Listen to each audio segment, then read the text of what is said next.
Some of you might be wondering why people are saying that RFK's comments about autism is a form of eugenics, and I'm going to explain why, especially if you started following me for non-autistic content. Please hear me out. Eugenics is the idea that there are characteristics in humans that are undesirable. They're inferior. For some reason, we need to get rid of them if we want to improve the human species. And you might say, well, Chris, we screen children for other diseases before they're even born. And you're right, we do. Except autism isn't a disease. And I promise this isn't semantics. It matters. Autism is a brain structure. We call them neurotypes. It is literally a variation of the human brain.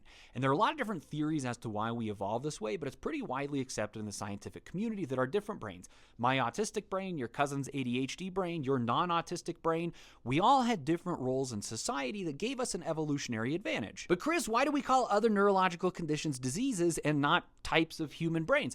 Well, diseases are usually conditions that develop over time. They cause harm. They are degenerative. So when you think of something like Parkinson's or Alzheimer's, those are conditions that develop and they damage an existing infrastructure.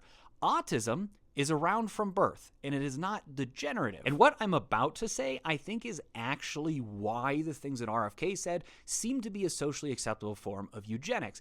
And that's because most people, when they think of autism, they are thinking, what about the individuals that have a form of autism that presents in a way that is severely debilitating? And this is a really important part of the conversation because autism is a huge spectrum. And depending on how your autism or a loved one's autism presents is probably going to influence how you think about the conversation. But having that conversation does not change the fact that autism is not a disease.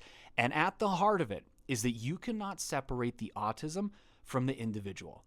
I'm autistic. And even though I found out at 33 when I was told that 10 years before that I would have slipped through the cracks, every joke I've ever made, every interaction I've ever had, every aspect of my personality, every meticulously worded explainer video that I have ever made has been a result of how my brain takes in and synthesizes information. I quite literally could not exist without autism. I am autistic, just like I am a human.